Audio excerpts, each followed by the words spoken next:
Usai pengerjaan pembangunan Aladin Rumah Pasir, warga Desa Ngerancang RT 02 RW 01, program TMMD ke-110 Kodim 0813 Bojonegoro, anggota TNI membantu membersihkan rumahnya untuk bisa segera ditempati.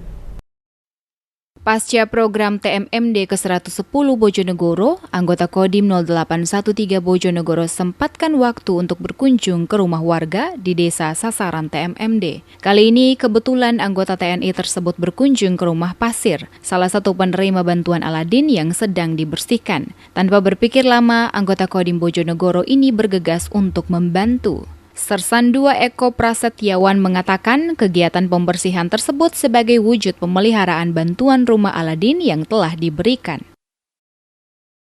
Ini pemeliharaan bersih-bersih dari program Aladin ini.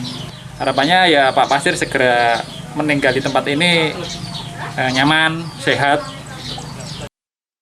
Sersan 2 Eko Prasetyawan menambahkan dengan dibersihkannya rumah tersebut, keluarga Pasir dapat segera tinggal di rumah barunya yang nyaman dan sehat.